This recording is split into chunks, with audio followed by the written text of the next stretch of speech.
एक ऐसा मंदिर जिसके बारे में कहा जाता है कि भविष्य में यही बनेगा भगवान विष्णु का नया धाम। लेकिन आखिर क्यों? क्या वाकई एक दिन बद्रीनाथ धाम के दर्शन संभव नहीं रहेंगे? इन्हीं सवालों के जवाब ढूंढने के लिए हम निकल पड़े हैं उत्तराखंड के उन खूबसूरत पहाड़ों की तरफ जहां हिमालय की गोद में बसा है भविष्य बद्री। पंचबद्री में शामिल इस मंदिर के बारे में मान्यता है कि जब नर और नारायण पर्वत एक हो जाएंगे और बद्रीनाथ का मार्ग बंद हो जाएगा, तब भगवान विष्णु की पूजा यहीं होगी। बर्फ से ढकी चोटियाँ, शांत वादियाँ और प्रकृति के बीच बसा एक अद्भुत धाम।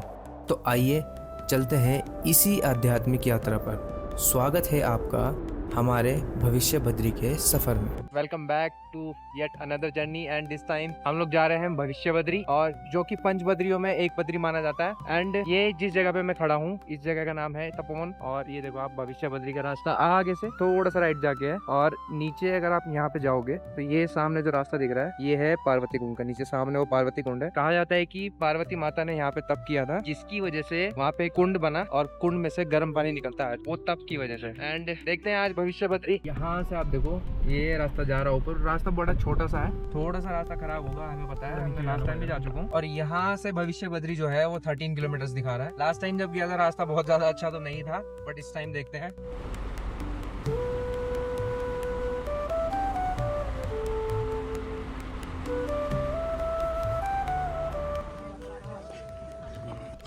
जय श्री भविष्य बद्री। और हम आ चुके हैं मेन गेट से आगे को, और यहाँ से ऊपर थोड़ा टेम्पल वहाँ जाके है, और मेन गेट से थोड़ा सा ऊपर चढ़ते ही मुश्किल से आई थिंक 300-400 मीटर का होगा, वो सामने हमें भविष्य बद्री जी के दर्शन हो गए। जय लक्ष्मी नारायण। और ये देखो कितना सुंदर है, ये चारों तरफ से बहुत ही सुंदर है यार। इतनी ज़्यादा गर्मी हो रही है इस समय, बट यहाँ पे इतना बहुत अच्छा मौसम है, ठंडा हो रहा है, मज़ा आ गया। ये मंदिर प्रांगण है और यहाँ पे बैठे हैं हमारे पुजारी जी, और इनसे अभी हमने वार्तालाप की। पुजारी जी, नाम क्या है आपका? मेरा विनोद रावत है। रावत जी से हमने अभी वार्तालाप की, और उन्होंने आपको श्री भविष्य बद्री के नाम बारे में जानकारी दी है। आने वाले समय में भगवान बद्री विशाल जी की पूजा का स्थान ही होगा। तो जो हमारे सनातन धर्म में 4 वेद 18 पुराण है, उसमें आता है स्कंद पुराण। स्कंद पुराण के बहुत से केदार खंड से जो उल्लेख मिलता है कि भगवान बद्री विशाल जी के साथ भविष्य बद्री का जिक्र हुआ है। और जोशीमठ में जो भगवान नरसिंह है, उनकी जो बाई भुजा है वो बिल्कुल पतली होती जा रही है। जिस दिन वो पूरी तरह से खंडित हो जाएगी तो बद्री विशाल में 2 पर्वत है, नर और नारायण, तो वो आपस में मिल जाएंगे और भगवान वहाँ से अंतर्ध्यान हो जाएंगे और वहाँ से रास्ते नहीं रहेंगे।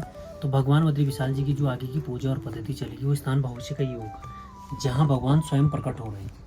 तो भगवान की उत्पत्ति बताते हैं कि 100-150 साल पहले हुई। इस शिला पे कोई आकृति नहीं थी। तो जब हमारे गाँव से गाय लेके इधर आते थे, उसमें से एक गाय जो भगवान का शिला जमीन पे रहा होगा, तो उसमें दूध छोड़ के अपने आप चली जाती थी। बाद में इस चीज़ का खुलासा गांव में हुआ। फिर जिनकी गाय उन्होंने कहा घर में आके दूध ही नहीं दे। फिर धीरे धीरे करके ये बात पता चलती है, तो फिर गांव वालों ने कहा कि मतलब ये चमत्कार हो रहा है। फिर गांव वालों ने पूजा स्टार्ट की, तो भगवान ने 50 या 60 साल में यहाँ काल लेना स्टार्ट कर दिया। तो जैसे ही भगवान जमीन से ऊपर उठाई तो नीचे गुफा और जलकुंड अपना आप बन गए।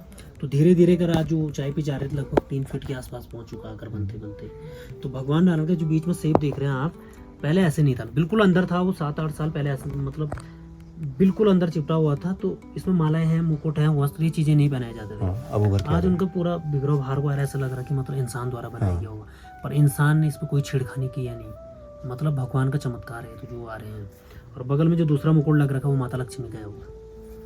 और लेफ्ट साइड में नीचे वाला टीका देखेंगे तो यहाँ गणेश जी की आकृति बन रही है, गणेश जी विराजमान होता है। उसी के बाद ऊपर वाले टीका पे जहाँ टीका लगा रखा वही भाग बाहर को आ रहा है, वो गरुड़ जी की उत्पत्ति चल रही है। और जहाँ भगवान का मुकुट है अंदर, वो 4 टीके हैं, वो शेषनाग जी का है। और सबसे ऊपर भगवान का मुकुट है, जहाँ वो छत्र है बीच में वाला।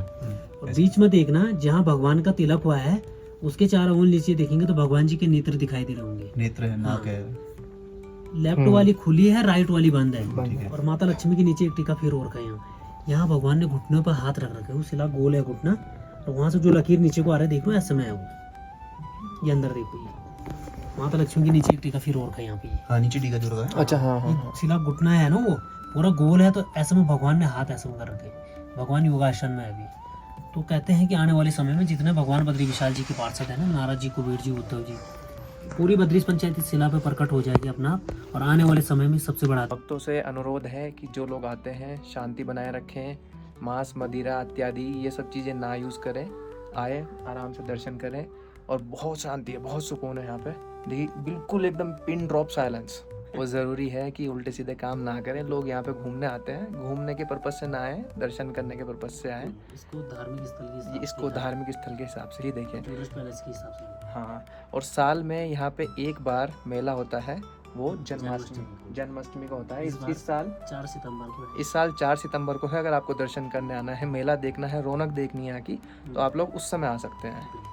हम लोगों ने दर्शन कर लिए और बहुत अच्छे से दर्शन हुए। बहुत शांति थी, बहुत मज़ा आया। बहुत सुकून वाले जो दर्शन होता है ना भाई, वैसे दर्शन हुए हैं। और अभी हम लोग थोड़ा सा ट्रैक करके ना ऊपर को जा रहे हैं। सामने जो देखो आप, नरसिंह शिला दर्शन है। आगे थोड़ा दूर जाके नरसिंह शिला प्रकट हो रही है, ऐसा पंडित जी का बताना है। अभी जाके उसको देखते हैं। एंड देन एक बहुत सुंदर जगह, एक बुग्याल में आगे हम ट्रैक करके जाएंगे। ये सामने देखिए, ये है नरसिंह शिला जो यहाँ पर बन रही है। और हम लोग ना भाई वो ऊपर बुग्याल में आ गए थे और बहुत देर से ना यहाँ पे बैठे हुए, हमने बहुत अच्छा टाइम स्पेंड किया। और इतना ठंडा हो रहा है ना यहाँ पे, इतना मज़ा आ रहा है। दर्शन करने के बाद ना यहाँ पे बैठ के जो सुकून मिला ना यार, मज़ा आ गया। देखो सामने पीक देखो, और मेरे पीछे की तरफ वहाँ पे बड़ी ऊँची थी, अभी बादलों में ढक गई है। अभी मैं दिखाता हूँ आपको।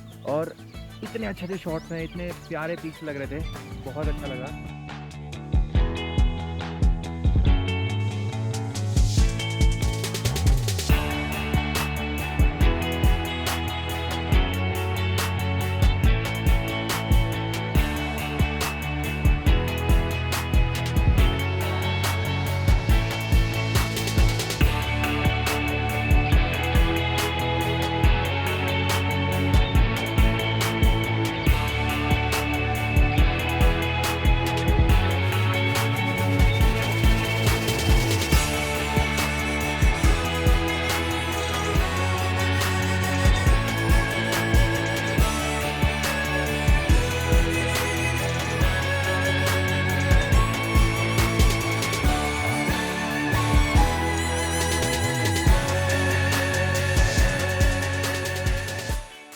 जो भी आता है, आना यहाँ पे भी विज़िट करना एक बार।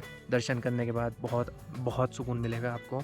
हम लोग 3 लोग हैं, हमारे अलावा कोई नहीं है। एंड बस ये गाय हैं और हम हैं। यहाँ का जो महत्व है वो तो आपको पंडित जी ने समझा ही दिया है। रोड बहुत ज़्यादा अच्छी भी नहीं है, ठीक ठाक रोड है, बहुत पतली रोड है, सकरी रोड है। तो आप लोग थोड़ा सा आराम से आना, देख के आना। 6:30 बज चुके हैं, सनसेट हो गया है। और यहाँ पे ठंडा यार बहुत ज़्यादा हो गया है।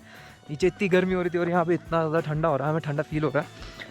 And with this I hope कि ये वीडियो आप लोगों को अच्छी लगी होगी तो लाइक करना, कमेंट करना, मुझे बताना कैसी लगी। सब्सक्राइब कर लेना चैनल को, और ऐसी वीडियोस के लिए आगे और भी दर्शन करूँगा, मैं आपको दिखाऊंगा। और टिल देन टेक केयर, जय बद्री।